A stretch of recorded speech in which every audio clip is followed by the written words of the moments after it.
Bismillahirrahmanirrahim. Assalamualaikum warahmatullahi wabarakatuh. Baik anak-anak sekalian, untuk pertemuan kali ini kita akan membahas materi di bab pengukuran, khususnya KD 3.2 ya. Materinya pengukuran. Di bab ini nanti kita akan mengingat kembali materi-materi yang pernah kamu pelajari di SMP, seperti besaran, satuan, kemudian mengkonversi beberapa satuan. Baik, untuk pertemuan kali ini kita mulai saja. Kita mulai dari bab ini, yaitu pengukuran. Di bab ini nanti yang akan kalian pelajari ini adalah 3 poin. Yang pertama yaitu besaran dan satuan, lalu yang kedua sistem pengukuran, dan yang ketiga angka penting. Nah, untuk angka penting ini nanti adalah materi yang mungkin bagi kalian masih baru ya. Kita fokuskan hari ini untuk materi besaran dan satuan terlebih dahulu. Baik, untuk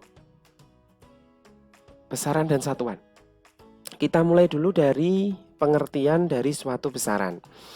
Nah, secara fisika, besaran itu adalah segala sesuatu yang dapat diukur, kemudian dinyatakan dengan angka, kemudian diakhiri dengan satuan. Jadi ada 3 poin penting di sini, yaitu yang pertama, besaran itu harus dapat diukur, ya, harus dapat diukur.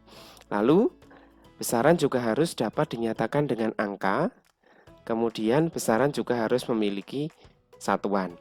Nah, apa bedanya dengan satuan?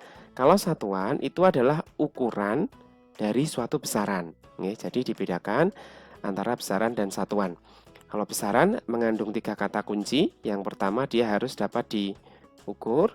Kemudian yang kedua, dia harus dapat dinyatakan dengan angka. Lalu yang ketiga itu dinyatakan dengan satuan, atau dia harus memiliki satuan begitu.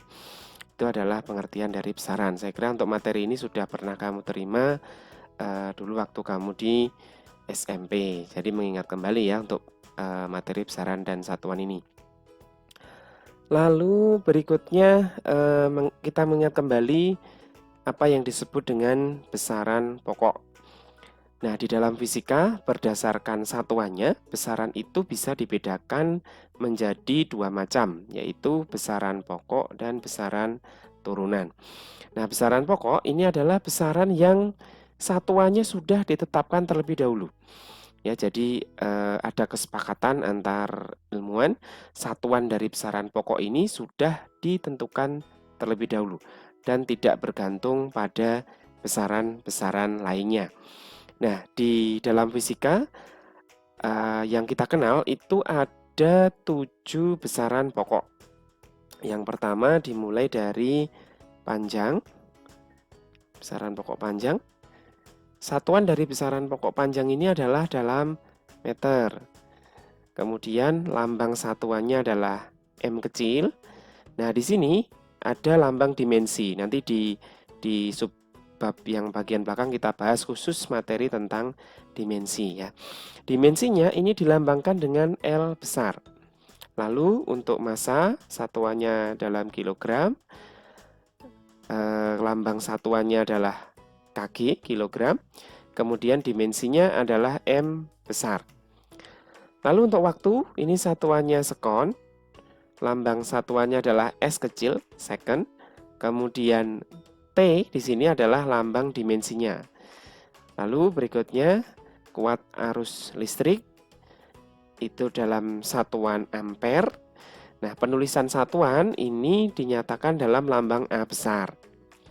Kemudian untuk dimensinya ini dilambangkan dengan I besar, maaf ya, I besar. Berikutnya adalah suhu. Suhu di sini satuannya adalah Kelvin. Dalam hal ini satuan-satuan yang dituliskan di sini itu adalah dalam SI, dilambangkan dengan K besar. Lalu dimensinya ini diberi lambang namanya theta, ya. Jadi namanya ini adalah theta. Lambangnya theta.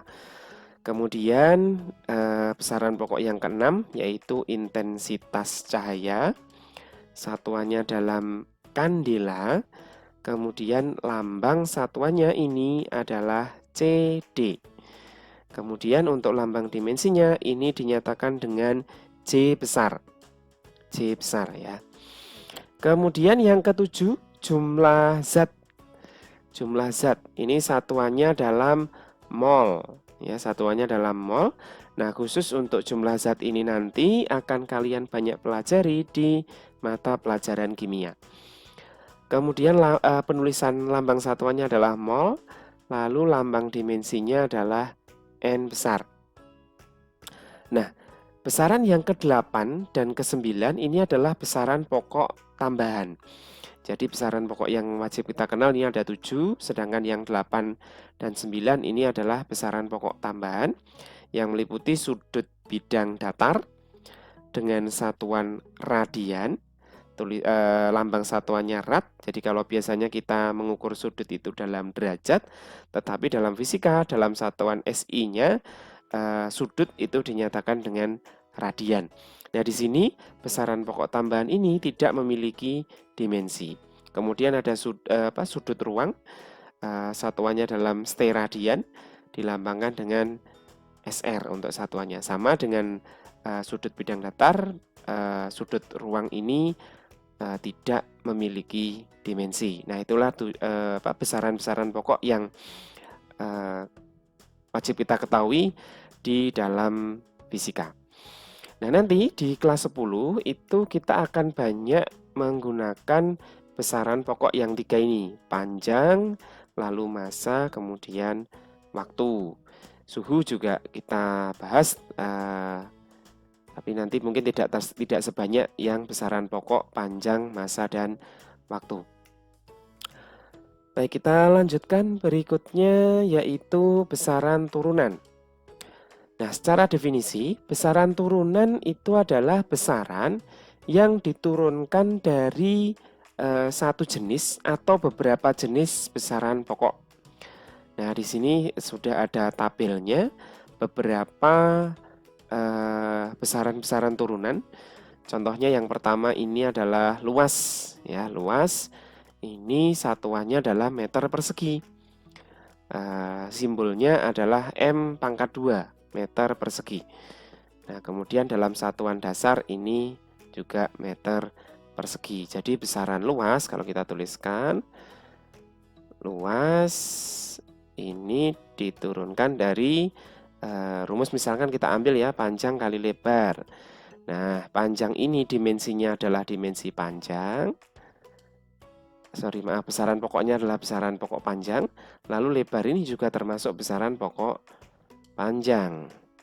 Nah, dengan demikian, luas ini diturunkan dari besaran pokok yang sejenis, yaitu panjang dengan panjang. Kemudian contoh berikutnya kita bahas contoh yang lain, misalkan massa jenis. Kita bahas yang ini ya, massa jenis. Massa jenis kita tuliskan dulu, massa jenis.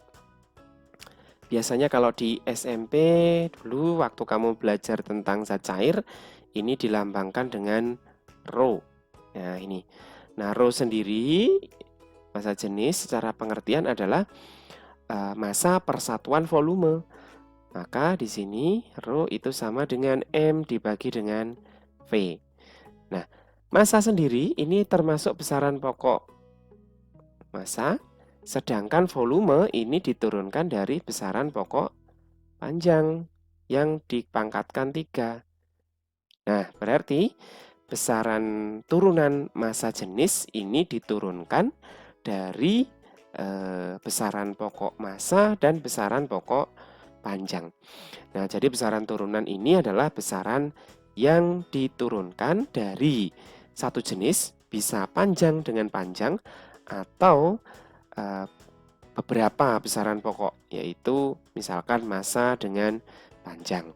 Nah, nanti akan lebih kompleks lagi. Kita akan bahas pada subbab yang berikutnya. Besaran turunan ini diturunkan dari besaran pokok apa. Nanti langsung ke contoh saja ya. Ke contoh saja nanti.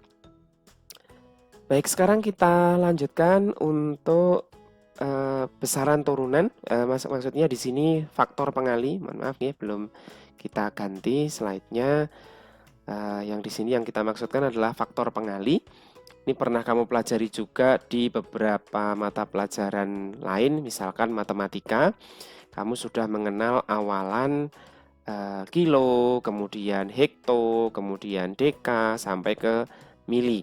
Nah, itu adalah awalan-awalan yang digunakan di dalam fisika maupun beberapa mapel yang lain. Nah, di sini kita bahas saja sekilas ya, yaitu misalkan kita mulai dulu dari yang sering kita gunakan kilo. Ya, kilo. Nah, kilo itu adalah artinya di dalam fisika itu adalah dikali 10 pangkat 3. Ya, jadi kalau kita tuliskan di sebelah sini, misalkan kita punya angka, misalkan beras itu masanya 2 kg ini ya. Maka artinya kalau kita jadikan dalam satuan gram, ini kita tuliskan 2 kali 10 pangkat 3 gram.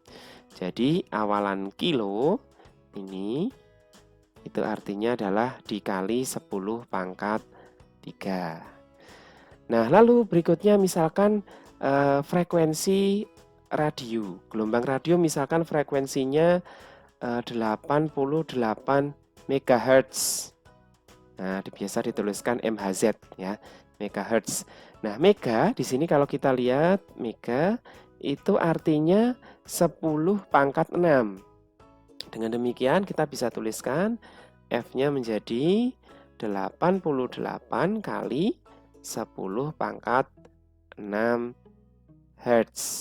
Nah, namun hati-hati, ini penulisan seperti ini tidak baku ya. Jadi kalau kita buat dalam bentuk bilangan yang baku, maka F-nya menjadi 8,8 kali 10 pangkat 7 Hz.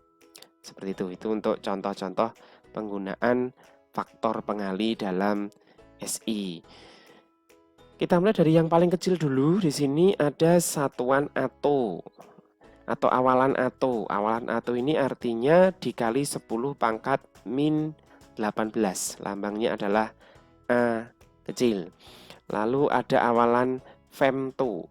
Femto itu artinya 10 pangkat min 15. Diberi lambang F. Lalu ada awalan piko. Nah, piko ini artinya 10 pangkat min 12. Misalkan contohnya adalah kapasitas sebuah kapasitor adalah 9 pikofarad misalkan. Nah, di sini artinya kapasitas kapasitor ini boleh kita ganti menjadi 9 kali 10 pangkat min 12 farad. Nah, jadi awalan piko itu artinya 10 pangkat min 12. Lalu berikutnya ada awalan nano. Nano ini artinya 10 pangkat min 9. Lalu ada awalan mikro. Mikro itu artinya 10 pangkat minus 6 atau dibagi 1 juta ya. Jadi misalkan ada misalkan kapasitas dari kapasitor ini misalkan 0,2 mikrofarad. Lambangnya ini lambangnya adalah mu. Jadi lambangnya di sini adalah mu. Jadi kita tuliskan mikrofarad. Nah, maka kalau kita buat dalam satuan farad ini menjadi 0,2 dikali 10 pangkat min 6 farad, atau kapasitas kapasitornya kalau kita buat dalam bilangan baku ini menjadi 2 kali 10 pangkat min 7 farad. Jadi koma di sini bergeser ke sebelah kanan, maka pangkatnya dikurangi 1. Sekali lagi, komanya ini bergeser ke sebelah kanan, maka pangkatnya dikurangi 1. Koma bergeser ke sebelah kanan sehingga ini menjadi 2. Lalu min 6 dikurangi 1. Min 6 dikurangi 1 maka jadi minus 7. Nah, berikutnya masih ada satuan mili. mili, itu artinya dikali 10 pangkat min 3 atau dibagi 1000. Kemudian ada satuan kilo. Nah, ini kamu sudah familiar ya. Biasanya juga diterapkan ke harga. Mungkin kalau kamu pergi ke kafe atau ke toko, itu akan kamu mendapati harganya misalkan 20K, artinya 20.000. 20 dikali 10 pangkat 3.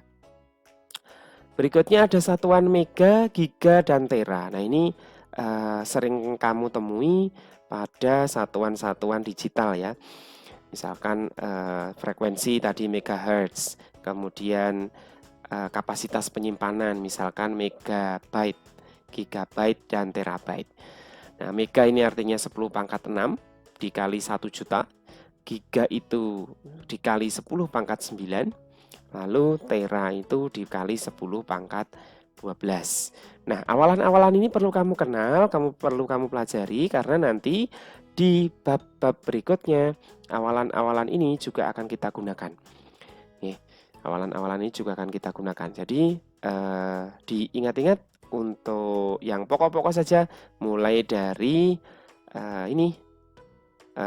piko, nano, mikro, sampai dengan mega ya, yang sering kita gunakan nanti di fisika. Itu untuk faktor pengali. Jadi judul di sini adalah faktor pengali ya. Ya, berikutnya kita bahas tentang dimensi. Nah, mungkin dalam kehidupan sehari-hari kamu tidak asing lagi dengan istilah dimensi.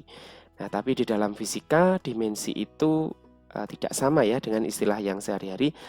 Di fisika, dimensi suatu besaran itu menunjukkan bagaimana cara besaran tersebut tersusun oleh besaran-besaran pokok. Saya ulangi. Jadi dalam fisika, dimensi ini menunjukkan suatu besaran, bagaimana cara besaran tersebut tersusun oleh besaran-besaran pokok. Sebagai contoh, kita ambil contoh. Kita ambil satu contoh, example. Di sini dimensi dari volume. Tadi kita sudah punya besaran volume. Volume itu diperoleh dari besaran pokok panjang ya.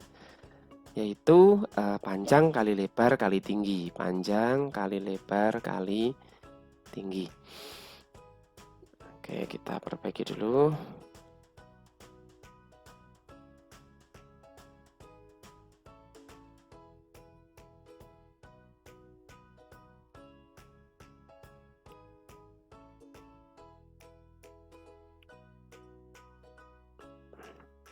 Ya, kita perbaiki dulu ya.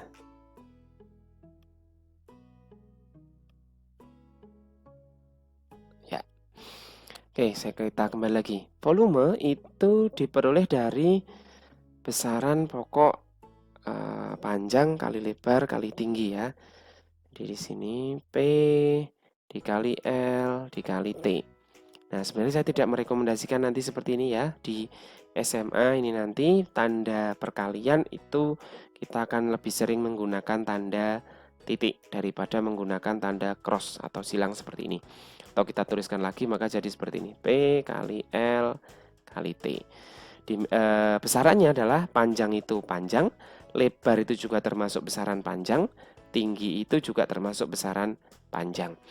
Nah, satuannya karena panjang tadi dalam meter, ini satuannya dalam meter, kita tuliskan aja di sini satuan volume.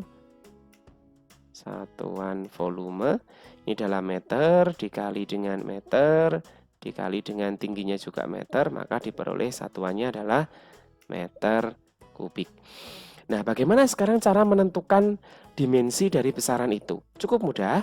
Kalau kita sudah tahu satuan dari sebuah besaran, kita tinggal konversikan saja satuan ini ke dalam bentuk lambang dimensinya. Tadi panjang itu satuannya dalam meter, lambang dimensinya adalah L. Dengan demikian, kita bisa tuliskan dimensi dari volume ini adalah L dipangkatkan 3. Nah, kenapa L dipangkatkan 3? Karena M di sini meter itu adalah besaran panjang dan dimensi dari besaran panjang itu adalah L. Maka dimensi dari volume itu adalah L dipangkatkan 3. Ya, sekali lagi, jadi cara menentukan dimensi di dalam fisika itu cara yang termudah adalah dengan menentukan satuan-satuannya terlebih dahulu. Ya, kita bisa coba contoh yang lain, misalnya kecepatan. Kecepatan. Kita ingat kembali ya, kecepatan itu adalah hasil bagi atau jarak dibagi dengan waktu. Kecepatan adalah jarak dibagi waktu. Atau kalau kita tuliskan dalam bentuk lambang biar efektif nih, V ini velocity, V ini sama dengan S dibagi dengan T. Nah, S di sini kalau kecepatan ini adalah perpindahan dibagi dengan waktu. Nah, sekarang kita tentukan satuannya. Kalau kita sudah tahu persamaannya, kita tentukan satuan dari kecepatan ini. Satuan dari kecepatan, V ini adalah jarak atau perpindahan, satuannya ini dalam meter, dibagi T, waktu ini adalah sekon. Dengan demikian, satuan dari kecepatan itu adalah meter per sekon. Nah, dari sini kita bisa tentukan dimensi dari kecepatan. Kita lambangkan dengan V kecil ya. Maka dimensi dari kecepatan kita bisa turunkan dari satuannya. Meter itu adalah besarannya adalah besaran panjang, lambang dimensinya adalah L. Maka kita tuliskan di sini L dibagi dengan sekon, ini waktu T.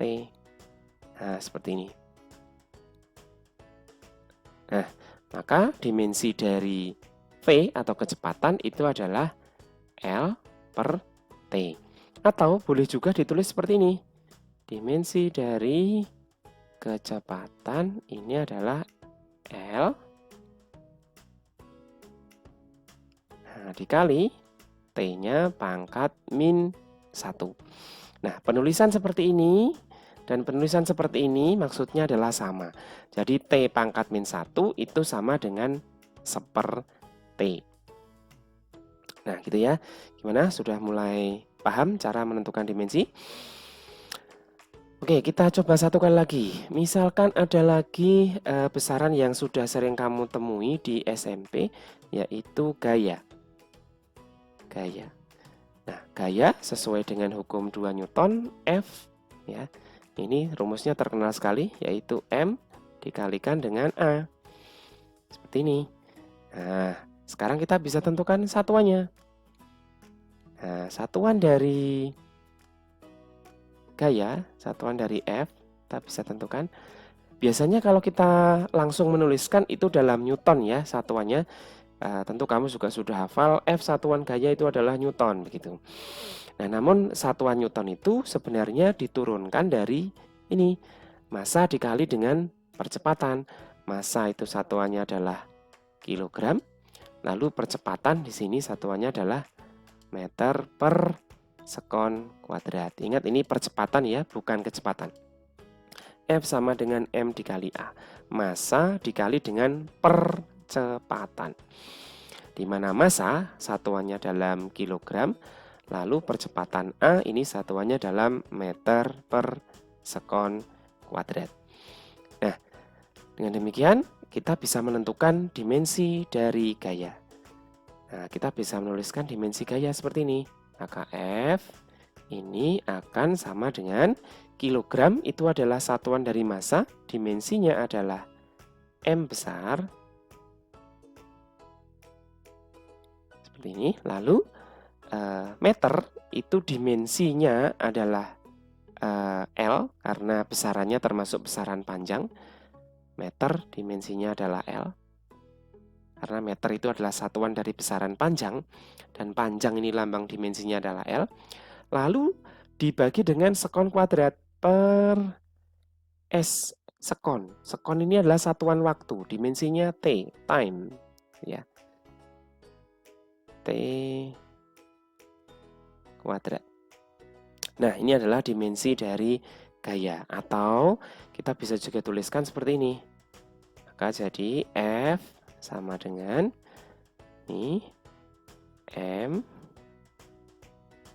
dikalikan dengan L dikalikan dengan T pangkat min 2. Nah, seperti ini cara menentukan sebuah dimensi.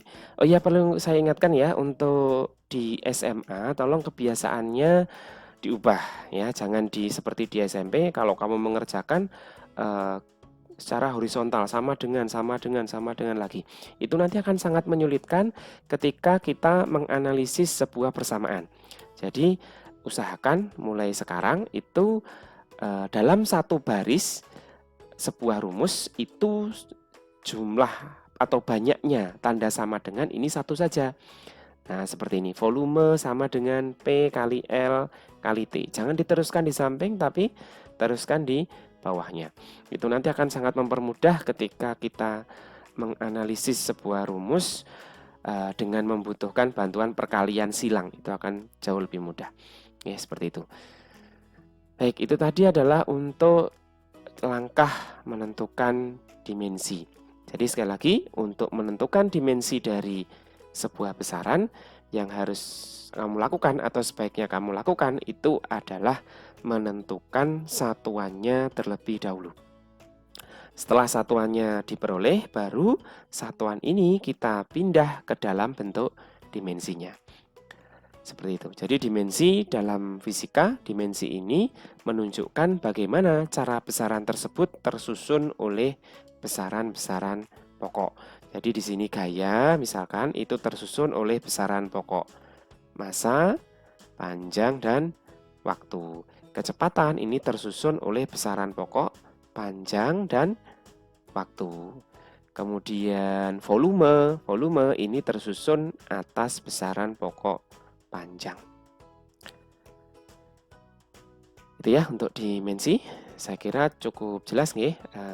Nanti kalau ada pertanyaan bisa ditanyakan di grup WhatsApp. Lalu berikutnya kita akan bahas sebuah contoh soal ya. Sebuah contoh soal.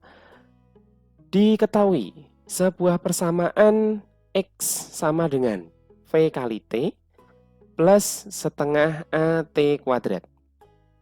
V kali T plus setengah AT kuadrat. Jika V memiliki satuan meter per sekon dan T memiliki satuan sekon dan X memiliki satuan meter, maka tentukanlah satuan dari besaran A. Baik, untuk menyelesaikan soal ini, kita perlu mengingat kembali tentang konsep satuan. Kita tuliskan dulu ya untuk soalnya di sini. Diketahui persamaannya X tadi, X ini sama dengan P kali T ditambah dengan setengah A kali T kuadrat. Nah, kemudian keterangannya, jika V memiliki satuan meter per sekon. Ya, jadi V di sini satuannya adalah meter per sekon. Kemudian X di sini satuannya adalah dalam meter, X-nya dalam meter. Satuan X di sini dalam meter, satuan V dalam meter per sekon. Tentukan satuan dari besaran A. Nah, tadi T tadi satuannya adalah sekon ya, T tadi satuannya adalah sekon. Nah, seperti ini. Jadi X satuannya dalam meter, V kecepatan ini V satuannya dalam meter per sekon, lalu T satuannya dalam sekon. Kita diminta untuk menentukan satuan dari A ini ya. Kita tuliskan lengkap dulu. Maka menjadi ditambah dengan setengah kali A. A-nya belum kita ketahui satuannya karena kita di soal diminta untuk menentukan satuan A. Kemudian T kuadrat. T tadi satuannya adalah dalam sekon. Sekon kuadrat. Nah, sehingga untuk menentukan satuan dari A, maka kita harus cek di sini satuan di ruas kiri tanda sama dengan adalah meter, maka satuan di ruas kanan tanda sama dengan ini juga harus dalam meter. Sekali lagi, satuan di sebelah kiri ini satuannya dalam meter, satuan di sebelah kiri dalam meter, maka satuan yang ada di sebelah kanan ini nanti juga harus dalam meter. Karena besaran itu dapat dioperasikan jika satuannya sudah setara atau sama gitu ya. Jadi kalau di ruas kiri adalah meter, maka di ruas kanan juga harus meter. Baik, kita lanjutkan. Maka di sini sekon bisa kita sederhanakan dengan ini. Sekon bisa kita sederhanakan. Maka kita peroleh menjadi meter sama dengan meter ditambah dengan setengah kali A kali sekon kuadrat. Oke, kita di sini adalah mencari nilai satuan. Karena di sini setengah ini adalah koefisien, maka dia tidak memiliki satuan. Nah, yang memiliki satuan adalah ini, A dikalikan dengan S kuadrat. Supaya bisa kita operasikan secara matematika, padahal di ruas kiri ini adalah meter, maka di ruas kanan juga harus meter. Meter sama dengan meter ditambah dengan meter. Dengan demikian, satuan A S kuadrat ini haruslah dalam meter.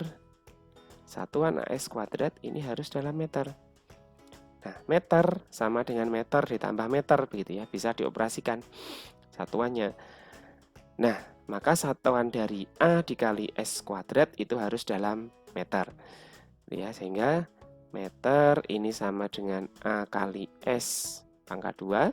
Dengan demikian, satuan dari A ini adalah kita pindah ruas kalikan silang ini ya. Maka A-nya menjadi meter per sekon kuadrat. Maka tadi sudah saya sampaikan ya bahwa kalau mengerjakan sesuatu nanti satu baris jumlah tanda sama dengannya satu saja ya. Sehingga ini kita bisa silangkan, S-nya disilangkan ke bawah, maka menjadi satuan A itu dalam meter per sekon kuadrat. Nah, kalau kita lanjutkan bagaimana dimensinya gitu ya. Dimensi dari A itu seperti apa? Misalkan kita lanjutkan soalnya. Nah, dimensi dari A ini langsung bisa kita peroleh dari satuannya. M di sini adalah meter, satuan dari dimensi panjang. Maka dimensinya adalah L dibagi dengan sekon. Sekon ini adalah satuan dari waktu. Dimensinya adalah T dipangkatkan 2. Dengan demikian, dimensi dari A ini boleh juga kita tulis menjadi L dikalikan dengan T pangkat min 2. Pangkat min 2 itu artinya 1 per T kuadrat. Nah, ini adalah salah satu contoh soal menentukan satuan dan dimensi dari besaran ya. Seperti itu. Sekarang kita lanjutkan ke konversi satuan. Konversi satuan. Secara umum, konversi satuan ini adalah berarti mengubah nilai suatu sistem satuan ke nilai satuan yang lain. Ya, jadi mengubah satuan dari satu sistem ke sistem satuan yang lain. Dulu di SMP kamu pernah mendapati istilah satuan SI dan non SI gitu ya. Satuan SI dan non SI, contohnya misalkan panjang ini satuannya SI, satuan SI-nya ini dalam meter. Satuan yang non SI ini misalkan dalam sentimeter.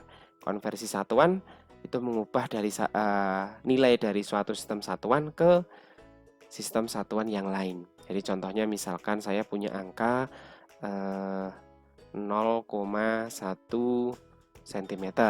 Dikonversi jadikan ke meter. Nah, 0,1 cm ini berapa meter gitu ya.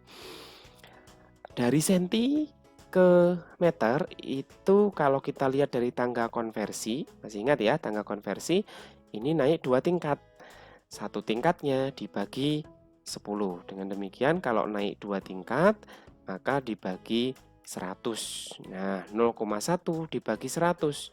Dengan demikian 0,1 cm itu artinya kalau kita tulis lengkap aja ya, 0,1 dibagi 100, maka ini menjadi 0,001 meter. Nah, seperti ini.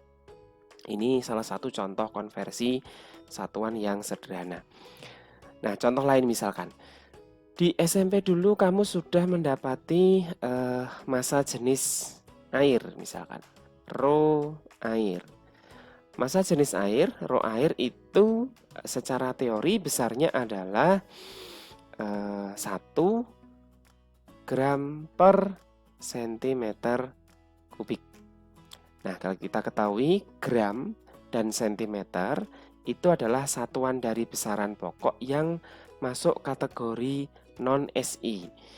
Nah, biasakan kalau mengerjakan soal nanti konversi dulu ya ke satuan SI. Maka kita ubah ini menjadi satuan SI.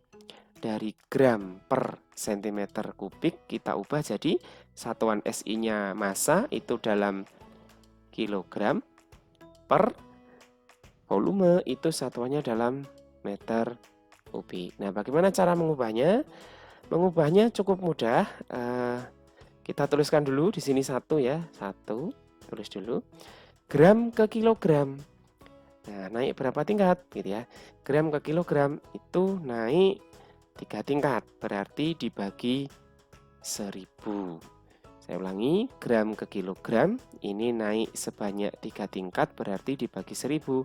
Dibagi 1000 itu artinya dikali 10 pangkat min 3. Saya ulangi, gram ke kilogram itu naik sebanyak 3 tingkat. Satu tingkatnya dibagi 1000 karena satu tingkatnya dibagi 10 karena naik 3 tingkat maka dibagi 1000 sehingga di sini kali 10 pangkat min 3. Berikutnya sentimeter ke satuan meter. Sentimeter ke satuan meter itu naik 2 tingkat. Namun perlu diperhatikan di sini ada tanda kubik. Nah, artinya ketika naik 1 tingkat, maka dibagi 1000 gitu ya. Nah, karena naiknya 2 tingkat, berarti dibagi 1 juta. Dibagi 1 juta itu artinya kali 10 pangkat min 6. Nah, jangan bingung ya. Saya ulangi, dari sentimeter ke meter naik 2 tingkat. Karena ada kubiknya, berarti setiap 1 tingkat dibagi 1000. Karena naik 2 tingkat, maka berarti dibagi 1 juta. Nah, dibagi 1 juta itu artinya dikali 10 pangkat min 6. Nah, setelah ini, bagaimana cara melanjutkannya? 10 pangkat min 6 ini kita naikkan ke atas. Kita naikkan ke atas ini. Nah, berarti menjadi 1 kali 10 pangkat min 3 kali 10 pangkat, hati-hati, naik ke atas tandanya berubah, yang semula minus berubah jadi plus. Maka 10 pangkat min 3 di sini berubah jadi 10 pangkat 6. Dari 10 pangkat min 6 ya. 10 pangkat min 6 naik ke atas jadi 10 pangkat 6. Satuannya dalam kilogram per meter kubik. Nah, kita operasikan. Bilangan basisnya, bilangan pokoknya sudah sama, 10, 10 ini ya. Kemudian pangkatnya min 3, ini perkalian, ini pangkatnya 6. Berarti tinggal pangkatnya kita jumlahkan. Maka jadi min 3 tambah 6. Dengan demikian hasilnya jadi 10 pangkat 3 kilogram per meter kubik. Nah, ini konversi satuan massa jenis ya misalkan. Atau kalau kita tulis dalam bentuk bilangan yang lain ya 1000 kg per meter kubik. Jadi 1 gram per sentimeter kubik itu sama dengan 1000 kg per meter kubik. Nah, berikutnya misalkan ada sebuah sepeda motor bergerak dengan kecepatan 72 km per jam. Nah, satuan kilometer per jam ini satuan yang termasuk kategori non-SI. Biasanya perlu kita ubah dulu dalam satuan SI. Kilometer itu adalah satuan dari panjang, kemudian jam ini adalah satuan dari waktu. Dengan demikian ini perlu kita ubah menjadi dalam satuan meter per sekon. Kilometer diubah dari satuan meter, jam diubah menjadi satuan sekon. Langkahnya sama seperti tadi, 72 kita tulis dulu. Kilometer ke meter diubah ke meter, maka turun 3 tingkat, berarti dikali 1000. atau kali 10 pangkat 3 dibagi jam ke sekon, dimana 1 jam itu adalah 3600 sekon ya, 3600 sekon. Oke, kalau kita lanjutkan maka jadi ini tadi 72 bisa kita sederhanakan dengan 36, ini dapat 2 ya, dapat 2, yang ini 100, maka di sini 2 kali 10 pangkat 3, 2000 dibagi dengan 100, maka hasilnya adalah 20 meter per sekon. Nah, seperti ini langkah untuk mengkonversi satuan. Jadi ini mengingat kembali materi yang dulu kamu pernah terima di SMP ya, sedikit banyak pernah kamu terima di SMP. Ya oke, sekian dulu untuk pelajaran kali ini. Jangan lupa belajar di rumah, tetap jaga kesehatan, terapkan protokol kesehatan. Kita akhiri. Assalamualaikum warahmatullahi wabarakatuh.